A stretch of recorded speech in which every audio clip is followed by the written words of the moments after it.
D'un constat. Comme dans la société, la femme n'a pas la place qu'elle doit occuper dans le football. Pas assez ci, pas assez ça, trop comme ci, trop comme ça suffit.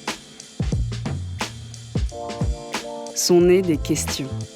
Et si le football était un levier de déconstruction des préjugés culturels existants, en France, mais surtout partout? D'une injustice est né un pari. Faire du football une arme pour combattre, pour transformer, pour progresser. Le football a ce pouvoir parce qu'il est notre miroir. Simple, accessible, universel et médiatique, il peut faire évoluer les mentalités et abattre les plafonds de verre. Féminiser le football et l'ouvrir à toutes, c'est changer le regard qu'une société porte sur elle-même. Dans le football comme dans la société, il est temps que la femme prenne la place qui lui revient. Changer la donne, c'est l'ambition de Positive Football. Petit retour en arrière. Alors que les femmes représentent la moitié de la population mondiale, et donc la moitié de son potentiel, comment expliquer que le développement du football ait autant laissé sur la touche la moitié de l'humanité? La pratique féminine du football semble intimement liée à l'évolution de la place de la femme dans la société. Pour le comprendre, laissons parler l'histoire. Avant 1920, l'engouement. Entre la fin du 19e siècle et le début du 20e, et quasi au même moment que les hommes, les femmes se mettent à fouler les terrains de football. La Première Guerre mondiale joue ensuite un rôle clé. En l'absence des hommes, les femmes prennent une nouvelle place dans la société. Elles jouent un rôle fondamental dans le maintien de l'activité industrielle. Elles organisent des rencontres de football dont les recettes servent l'effort de guerre et, cerise sur le gâteau, elles renforcent le patriotisme national. À Noël 1920 en Angleterre, un match réunit même plus de 53 000 spectateurs. Mais rapidement, la fin de la guerre sonne la fin de cette période.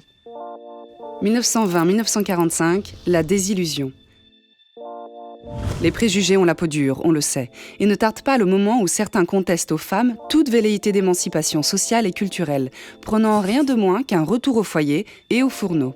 L'accès au terrain, dans de nombreux pays d'Europe, leur est tout simplement interdit. Car oui, à l'époque, la femme visible, la femme publique, c'est la prostituée. En 1925, Henri Desgranges, créateur du Tour de France, n'hésite pas à le formuler tout haut. Que les femmes fassent du sport entre elles dans un terrain rigoureusement clos et inaccessible au public, oui, d'accord. Mais qu'elles se donnent en spectacle, qu'elles osent même courir après un ballon dans une prairie, voilà qui est intolérable. Mieux encore, le football serait inapproprié pour les femmes et il pourrait gêner leur capacité de reproduction, sujet essentiel en période d'après-guerre. En 1941, le gouvernement de Vichy considère encore que le football est un risque trop important de masculinisation des femmes aux effets physiques désastreux. Il faudra attendre la fin de la Seconde Guerre mondiale pour que les choses évoluent à nouveau. 1945-1991, le sursaut. Dans le contexte virevoltant des 30 Glorieuses, une nouvelle génération de femmes s'éveille. La soif d'égalité et de justice se fait entendre. Les conquêtes sociales fleurissent et le droit de vote est obtenu sur le continent européen et en Amérique du Nord. C'est précisément là que le football au féminin refait surface. Des équipes se créent également sur les autres continents. En 1951 au Costa Rica, en 1968 en Asie, en 1970 en Iran et au Sénégal.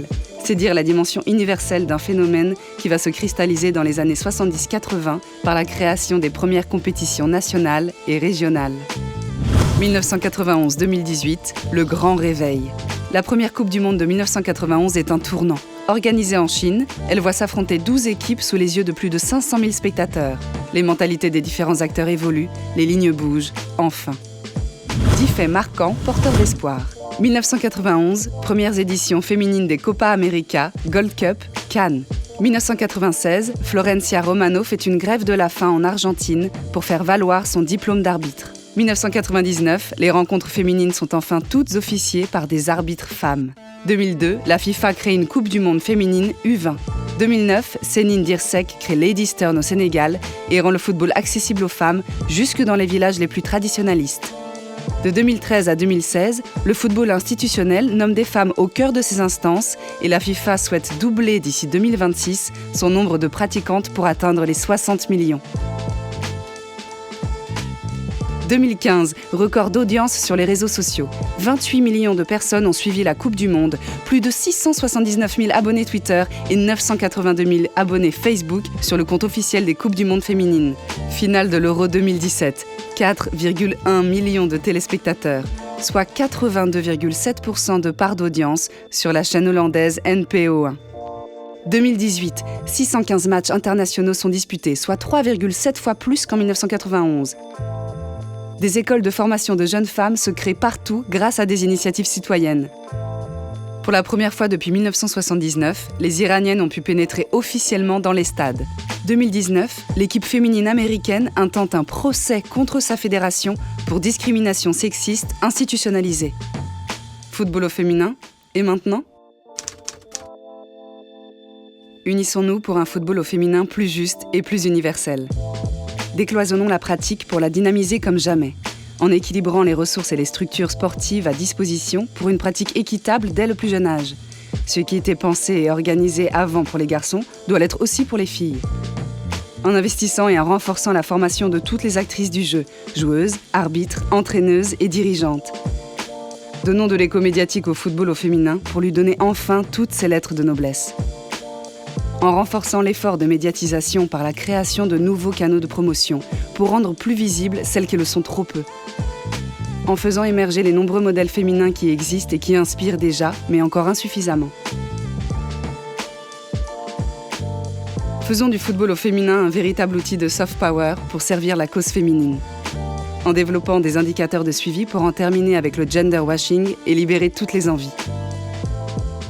En inventant son propre modèle et non plus calqué sur le modèle masculin. Un projet durable, partagé et construit depuis le terrain par les actrices du jeu elles-mêmes. La promotion des femmes est un sujet bien plus important que le football, c'est sûr, mais le football dépasse largement les limites de son terrain. Miroir de nos sociétés, il est peut-être l'un des outils les plus efficaces pour faire évoluer les mentalités. Définitivement. Si le football change, c'est notre regard qui changera. Alors oui à un football de combat, oui à un football d'émancipation, oui à un football de progrès, oui à un football de femmes comme d'hommes.